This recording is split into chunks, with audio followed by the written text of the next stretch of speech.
4th, 2019.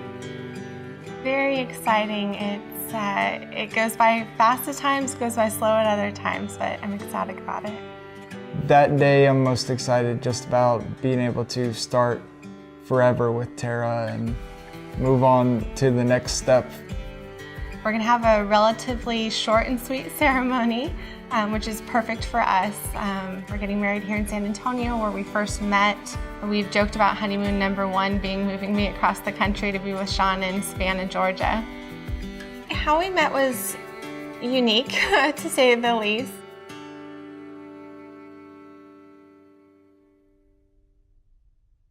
Since I was about 5 years old, I wanted to be a Coast Guard rescue swimmer, and that was my dream since I was about 5. And then when I got my Moyamoya diagnosis at 17 and had to have emergency brain surgeries, that essentially, prevented any chance of me going into the military.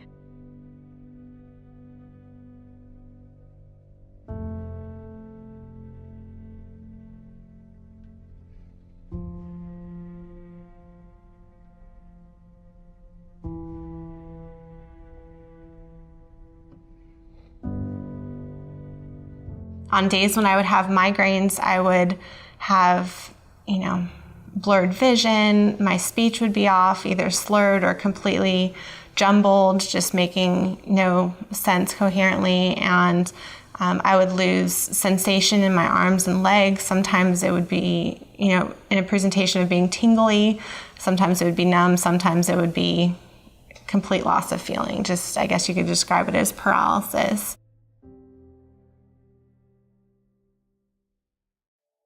I joined the Coast Guard in 2008 and I spent 2 years in Cleveland, Ohio on a boat, and then I had gotten stationed down in Jacksonville, Florida after that. I was working in an aids and navigation team going up and down the river and repairing different buoys and everything else, and I did a lot of maintenance on larger engines, smaller engines, those type things. The day I had my stroke really is kind of a little bit of a blur to me. That week I had gotten a new advancement at work and was out, enjoying that Friday with friends of mine. The next day I had just this really bad headache and just would not go away, and I just kind of thought maybe going to sleep would kind of take care of it. And then I woke up on a Sunday morning. I was staying with a friend of mine. I was walking around and all of a sudden it just hit me, I guess, that I had collapsed right in front of her, and I was rushed to the hospital immediately. The next thing that I actually remember is waking up in the hospital, unable to see anything, unable to talk or move, pretty much anything from my neck down.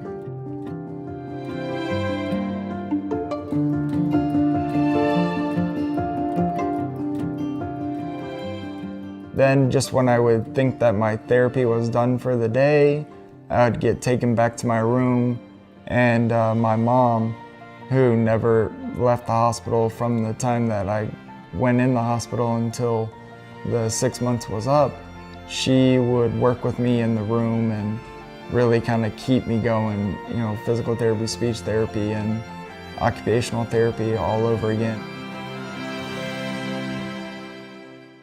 I was really looking for an inspirational story, something to pick me up, and I did a search for Coastie who had a stroke, and various news reports of Sean's story came up. I was inspired, I was humbled, I was empathetic about the fact that he was in the Coast Guard when he had his stroke, and that was ultimately what led to his retirement from the Coast Guard. And I ended up finding contact information to reach out, introduce myself, and I sent him a message. Her story kind of brought her to me, which apparently you can't put stroke and Coast Guard in the same kind of sentence and not come up with some kind of link that gets to me.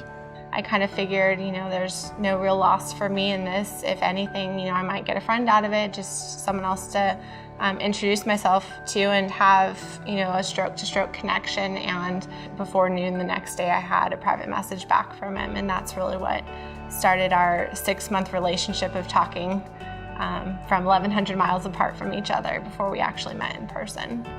So 6 months after I first learned of his story, he came here, and he was here for 7 or 8 days, and that was nerve-wracking. It was very exciting, and at the same time, we were kind of like, what if there's no chemistry? And then all of a sudden, we've got 7 to 8 days together, and fortunately, right from the start, the chemistry was there, and we had a wonderful 7 or 8 days together. And by the end of that week, he was like, I want you to come to Savannah and meet my family for Thanksgiving, and we were already making plans for our next trip to see each other. I think it's going to be definitely a lot of relief knowing that I get to come home and see her every day, and coming home and spending time with her, and I really look forward to it. Tara is just a wonderful, joyous person, always has a really positive personality and a positive outlook on a lot of life in general, and always reaching out to attempt more advocacy for any kind of stroke awareness. In our first year of marriage, both of us are planning on continuing advocacy and awareness and supporting other patients.